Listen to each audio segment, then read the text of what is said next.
Welcome everyone. My name is Matt, and of course, I'm the director and the lead speaker at Ignite Momentum. I've helped thousands of people across the Asia Pacific and the globe to develop leadership skills, resilience, and manage workload effectively. And I'm excited to bring everything that I've learned over the years here for you today for the free workshops through the Momentum series. For those of you who might be joining us for the first time here or online, welcome. The Momentum series are free 30-minute monthly workshops that I run to support people improving leadership, well-being, and productivity skills. As those who have attended many times know, I'm a real passionate facilitator. I love what I do, and I'm excited to bring that to you today. And for today, we are going to be talking all about building habits that last, the steps you can take to make them stick. Now, of course, conscious of the tight 30-minute window that I'm working with, please use the chat as much as you like to get involved today. Now, before I get started, I want to acknowledge the traditional custodians of the land that I'm presenting from. Being here in the eastern suburbs of Melbourne, it is the Wurundjeri people of the Eastern Kulin Nation. And of course, I extend that respect out to Aboriginal and Torres Strait Islander peoples that may be here and present today. Now, a couple quick things. So I am running some public workshops for the remainder of the year, and instead of jumping into a full team workshop, you're welcome to join these individually if you like. I've got a mental health first aid course on the 10th of June. There are 3 spots left, so if you're interested, feel free to message me. And next up on the Momentum series, obviously today is all about habits. Coming up, we'll be leading teams through change, stress management masterclass, and of course, mastery of your inbox. So if you're struggling with managing that inbox and that huge volume of emails coming in, definitely check that one out.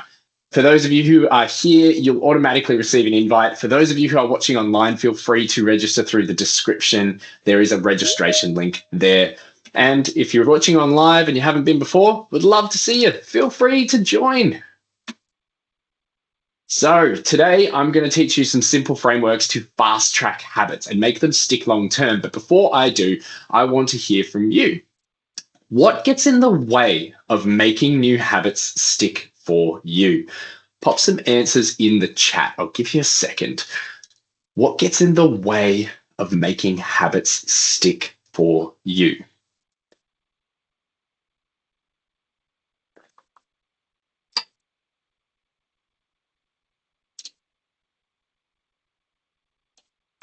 I know for some people, it can be time, it can be other commitments, maybe other challenges that we experience in our days. And whatever those challenges might be that you're experiencing, promise you, they are all valid. Now, today I'm hoping you are going to find this framework really helpful to give you some space to actually create something that does stick. So when it comes to building habits, there really is a little bit of a science to it. And when we understand this science, we can actually use it to our advantage to both build and break habits. Now, I've gone and done the research here for you. So that means that you don't have to. And I've built out a simple set of steps that are going to help you get the most out of your habits, help you leverage those science-backed skills that are going to help you build these habits fast.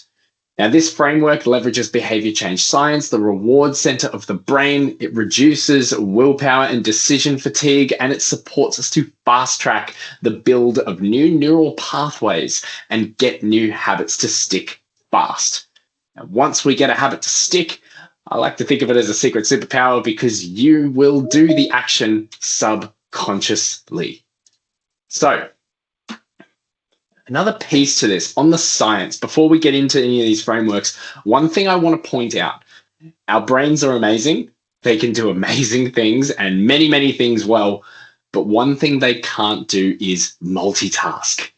Talking to building an effective habit that sticks, we need to ensure we separate 2 things, the thinking and the doing. Our brains only have a limited bandwidth of cognitive control. In addition, they are always trying to find the path of least resistance. So if you're finding yourself thinking about where are the items I need to do this habit? What do I need or when do I want to do this habit on this day? When you're actually trying to execute it, you are very likely to drop off the wagon quickly and find it hard to make it stick. So it's really critical that we take time to think first. plan ahead about the who, what, where, and why. So when it comes to the doing of the habit, to making it stick, we can just make that happen smoothly. So during today, all things going well, I'm actually going to give you some time to build your own new habit using this framework. So let's get into it. First off, I want to call out there's a lot of different ways you can make habits stick. But for me, my guiding light and something that's worked for my clients for a really long time is the SARA law. Now, SARA is an acronym for the steps I've found very effective at building and sustaining new habits lightning fast. This is grounded in behavior change science and research in psychology and the key things our body and our mind needs to lock in those new habits and make them stick. So let's break them down. Starting the journey to changing our behavior and building new habits can be daunting, especially if the outcome we're looking to achieve is a big goal or a large personal change. It might be simply we want to start planning our weeks better to be more productive, improve our health, fitness, or even improve our knowledge and skills in something in particular. These can feel like climbing Mount Everest at first. Most often, the reason people actually don't achieve these goals or habit changes is because we dream big with the outcome, but we don't take time to break it down into small, achievable steps. This really holds people back and they drop off along the way because it is too big or unsustainable. This is why around only 9% of people actually achieve their New Year's goals every single year. So just like climbing Mount Everest, we can't expect to make it to the top and get big change overnight. We need to start with small steps and short activities. Give them time and be consistent to ensure that they lock in. The other part of this is if it's too complicated a habit or too big a change, we will find ourselves just not doing it. So step one is really to break down the goal or the behavior change you're looking for down into small, simple habits that will get you closer to that goal. Simplify it so it's so easy anyone could do it. For example, if you want to plan more and be more productive in your week, that's your goal. Your habit might be 10 minutes of planning and reviewing the week at the start of each day. If your goal is to improve your health and fitness, your habit might be a 10-minute walk around the block before or after work 2 times a week. If your goal is to develop a new skill, your habit might be to read or practice that new skill 10 minutes per day, 2 times per week. Notice with this, I'm also being specific on the frequency, the amount of times, and the task itself. It's really important that we are really clear on this. Like I said, we do the thinking now so that when we're actually going to do the activity, to do the doing, it makes it much easier. So I want you to take a moment now, everyone in the call, I want you to take a moment to consider a current goal or area you'd like to improve in your life. Personally, I like to focus either on my body or my mind, depending on the type of improvement I want to see. I want you to think of a new habit that you would like to adopt to support this. I'll give you a second to consider this, and I'd love it if you pop it in the chat too, if you had any.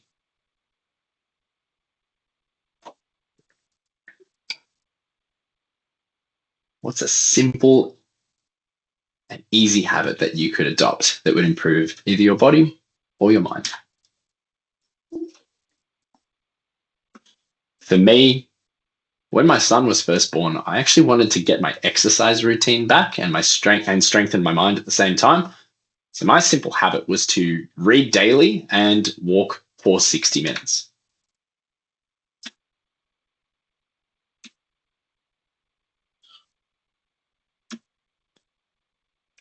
The next piece of this puzzle is to remove any friction we might get when trying to do the habit. If you imagine you're trying to ride a bike up a really steep hill, it's going to be really, really difficult. The same thing when it comes to a habit.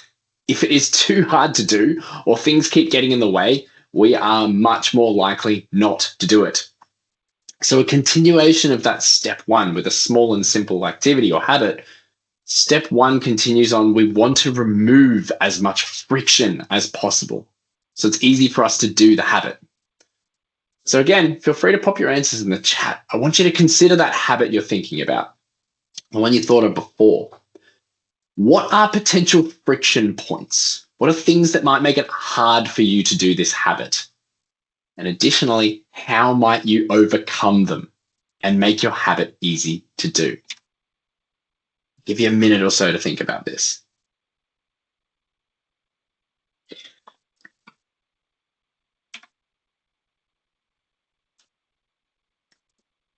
I feel like I joke about this every week, but I almost need like elevator music in the middle when I'm asking people to think about things.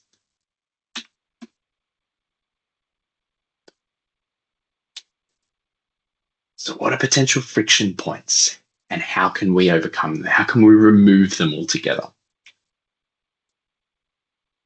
Now, for me, talking to that habit earlier, my barrier, my challenge, my friction point was I can't walk and read at the same time. I had constant interruptions during the day. So during the middle of the day wasn't going to work for me. And I also had a crying baby that needed my support. So whilst I was out on the walk, if he was at home, it meant that I'd have to go home early to make sure that he was okay. Of course, my wife was at home at the same time. He wasn't there by himself, but I needed to go home to support. So to overcome these, I actually chose audiobooks. So you can read and walk at the same time. I chose a time that I wouldn't be interrupted. In my case, it was pretty early morning. It was around 7 a.m. when I started. And I opted to actually take my baby with me in the carrier. So it was a win-win because my wife got more sleep. I got to spend more time with my baby as well. And I also got that outdoor active time and that reading time. It's a really, really good opportunity for me to help. Now on to step 2 of the Sarah law. We've now got our simple and our easy habit to do. We've removed the friction. Step number 2 is we want to make things essentially accessible and visible. Every habit runs on a neurological loop, and one of these neurological loop parts is the cue. Essentially seeing an item or something that triggers the thought pattern for the habit, which starts us on this loop. Charles Duhigg actually popularized this in the book, The Power of Habit, which drew on decades of MIT neuroscience research. It's a great book if you want to check it out. In addition to this, BJ Fogg at Stanford's Behavior Design Lab actually found that the environment is a stronger predictor of human behavior than motivation or intention. So people, for example, who keep fruit on the counter, they eat more fruit. People who put their gym shoes by the door, they exercise more. Designing your environment to make the desired behavior or habit the path of least resistance, again, talking to that friction, removing it, is more effective than trying harder. So first here, we want to consider, what do we actually need for this habit? For example, do we need a notebook, gym gear, a computer, maybe a phone? Once we know what we need for the habit, we want to, and most importantly, consider, where can I put these items so they're visible and I see them every day? It's going to cue my brain to do the habit and activity. Now, for my example earlier, talking to going for a walk with my baby and reading an audiobook, I started putting my shoes at the door next to the pram with the keys in the pram and the headphones in the pram. And I even actually laid my clothes out for a shower when I wake up the day before. So when I first wake up, it's accessible, again, making it really easy for me to get started. So over to you again to think, what items do you need and how might you make them accessible and visible for you so that you can make this habit easy to do?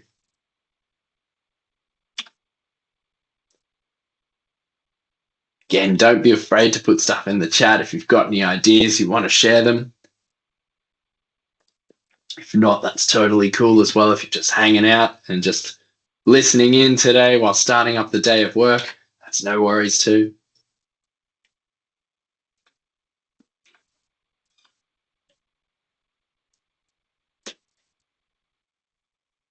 But at least I'm hoping here that you're starting to put the cogs together, starting to get the gears turning about how we might make this habit accessible and visible for you, make it easy for you to do.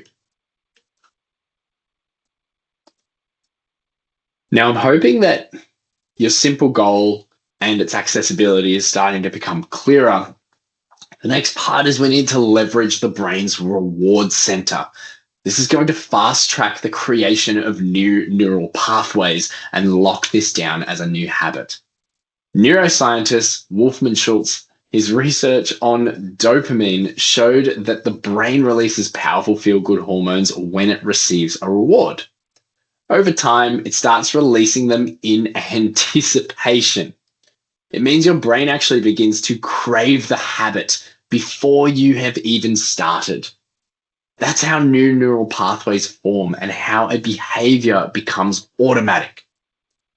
That's why celebrating small wins is neurologically essential. Make it enjoyable to do. The more fun the process, the more likely you are to stick with it long term. Now, my personal habit that I keep mentioning, I get rewarded with a coffee and an hour of walking through the wetlands. It's beautiful, it's relaxing, and it's just something I really look forward to. I also get to spend time with my son. Some other ideas that might get you thinking about the reward center here is a coffee on the walk, crossing it off a list or a calendar, sharing a selfie with your hype crew and celebrating in a chat, creating a points competition with mates, or even training with someone that you enjoy spending time with. So I want you to consider here, how will you make yourself, or how will you reward yourself every single time? How can you make your habit genuinely enjoyable? Again, feel free to jot this down in your own space. Feel free to add it to the chat, whatever works for you.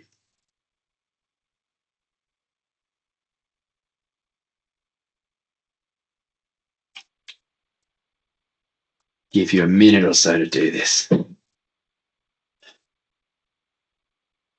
Whilst I give you this minute, I might do a quick sense check that everybody can hear me okay, everybody can see the screen okay, maybe just some thumbs up, reactions is totally fine. Just making sure that tech is working fine. Beautiful. Thank you very much, Alex. I was worried for a second there.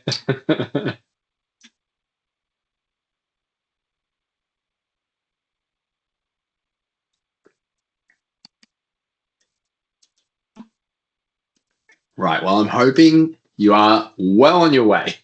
You've got a new habit built. Now, for the last bit, we actually need to do something to hold us to account. There are just going to be bad days. There's going to be good days. There's going to be ups. There's going to be downs and times where you just don't want to do the new habit or activity. We really need to support. We need the support around us to help safeguard this time, to help us actually make it happen even when things get hard. This support could be from friends, family, or even doing the new habit with someone. For me, to keep myself accountable, I actually told my wife, and every morning she literally just hands me the baby straight after the feed and reminds me to head out for the walk. She also celebrates the success with me when I get back, and also just brings a lot of joy when I come back because she gets excited to see both of us again. So thinking about accountability for you, some other ideas could be to tell your friends, your family, or your gym buddy about your new habits. Could even be to create a new habit chat. If you're a diary person, make sure it is scheduled into the calendar with a reminder alarm. Another way to stay accountable could just be simply revisiting the reason why you are doing this habit. This can be a really powerful way to actually stay on track and keep yourself accountable. So, what might help you stay accountable to yourself? Who or what might you need to stay on track? Give you a minute or so to really consider this and jot this down somewhere.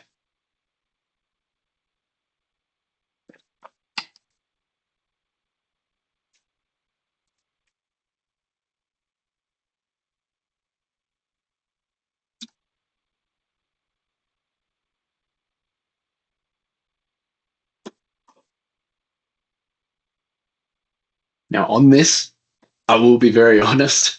Sometimes it doesn't work perfectly for me when it comes to this habit of going for the walk in the morning. Sometimes I might get 20 minutes, sometimes I might get 10 minutes. But the most important thing when it comes to new habits and achieving our goals is that we stick with small and consistent action. We really want to master the art of just simply showing up for ourselves consistently, no matter how small or how long we are able to do that for this particular habit or activity.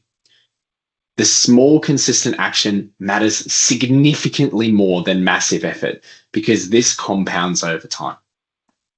And this is actually something that can really help us achieving our long-term goals, whether that be lasting health, improved well-being, improved leadership skills, or productivity, or just reducing our stress.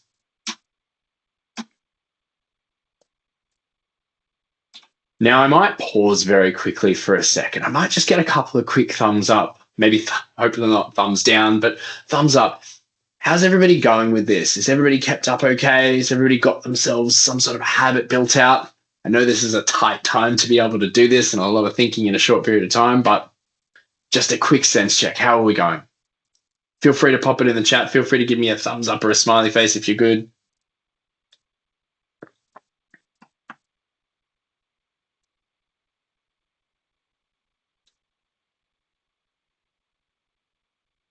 Got me worried. My headphones aren't working for a sec there.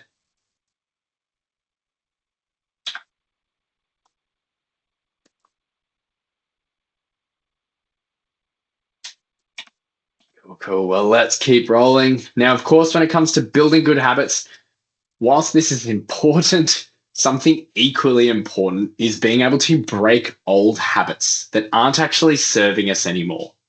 And I've got a framework that can help you with this. Now, conscious of time, we're not going to be able to break this down into a really simple and active way with our habits to break them apart. But I want to take a moment for you to consider this, and I want to coach you through this so you can use this to break any habit you identify might be challenging for you. So let's grab the metaphorical sledgehammer and break this new habit.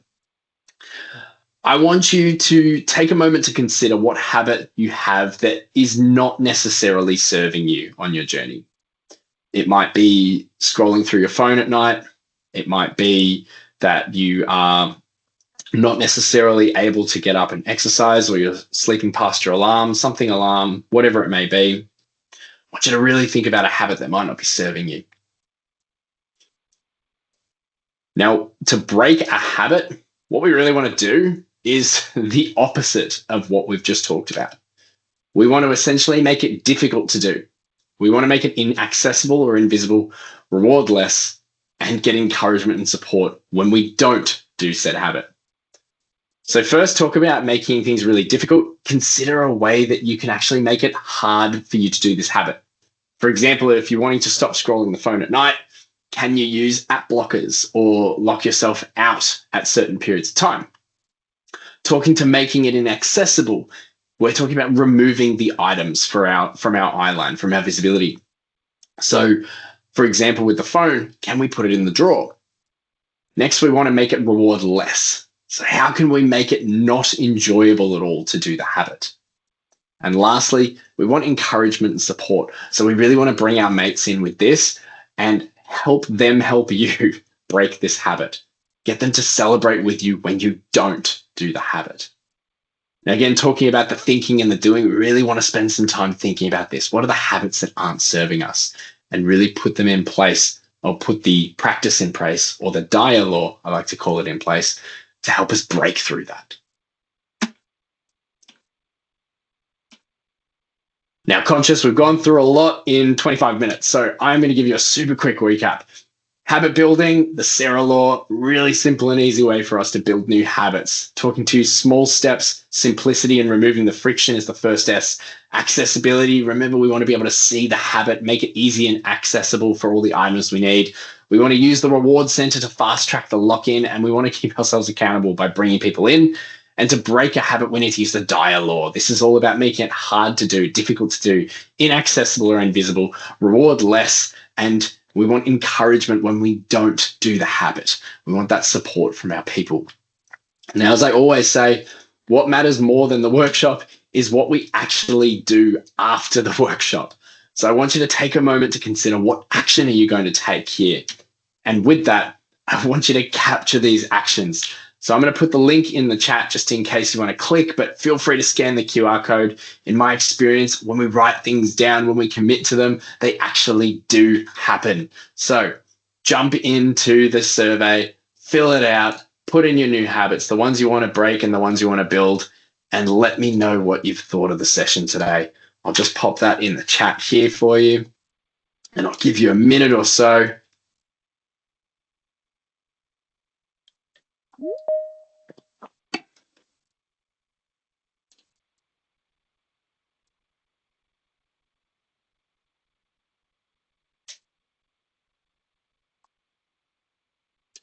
I might just get a quick thumbs up reaction from everybody just to make sure that that link does work, the QR code does work. You've managed to get through okay.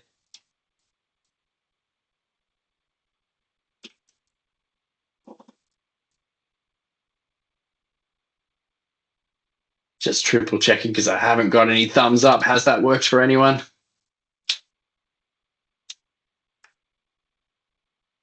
Beauty. Thank you very much, Alex. Cool. Thank you, Cheryl. Good, good. I was worried.